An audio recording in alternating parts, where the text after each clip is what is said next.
When we talk about integration by parts, we are talking about two expressions, two variables that cannot be simplified.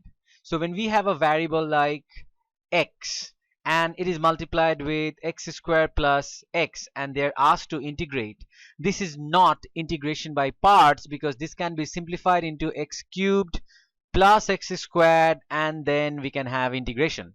We're talking about expressions that cannot be simplified in any form whatsoever. So these are x multiplied by some exponential function, x multiplied by some trigonometric function, either this or any other format. So when we have something like these, when we have no way of simplifying this, in that case we're going to use a special integration rule that ultimately comes from product rule of differentiation. So we call this integration by parts.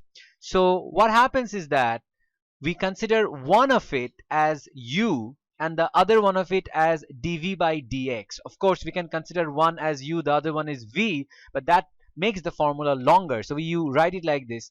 The first one is u, so u is a function of x, and then this is dv by dx.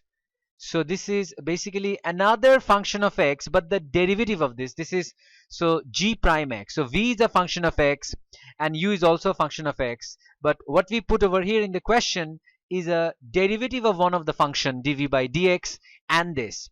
Now whenever you do this, x will always be, whatever power of x is, that will always be considered to be u. So that means, so this part, this portion will always be x. There is an exception to this rule. The exception to this rule is when we use logarithm. In that case x will not be u. So whenever we have any x format, that is considered to be u, and the rest we are going to use, consider this to be dv by dx. So now if this is the formula, what do we do? When we have this, the formula is you take u v minus integration of v multiplied by du by dx, that's the derivative of the first one, into dx. To write this down in the format of functions, if this is fx, so we write fx and this is going to be gx. Remember g prime x is given, minus integration of gx, and now we have to use du by dx, that means f prime x dx. So basically that is the format, if we consider the format to be fx and g prime x dx, that is known as integration by parts. So by the fundamental rule of calculus, we know that integration is basically the opposite of differentiation. So we're going to use the fundamental rule to derive this. So this is differentiation product rule. D by dx of two expressions multiplied together that cannot be simplified. So d by dx of uv, this is going to be u d by dx of v plus v d by dx of u, which turns out to be u dv by dx plus v du by dx.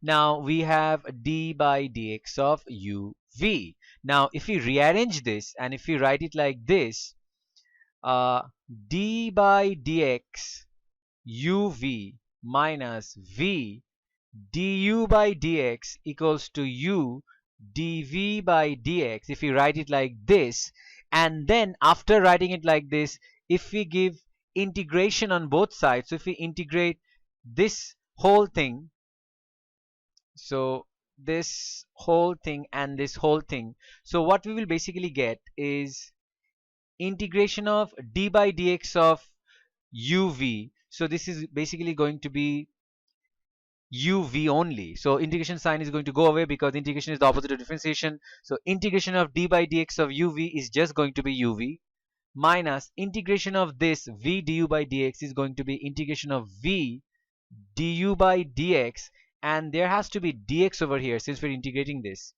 So there has to be a dx over here since we're integrating this. So this will be dx equals to, so integration of u dv by dx is going to be integration of u dv by dx. So this is basically how integration by parts. So we can consider this to be that integration by parts So using the product rule of differentiation, we basically rearrange it, and using the fundamental rule of calculus, which says integration is basically the opposite of differentiation, so we come to the conclusion of how integration by parts work. So integration by parts will work: integration of u dv by dx is equals to uv minus integration of v du by dx.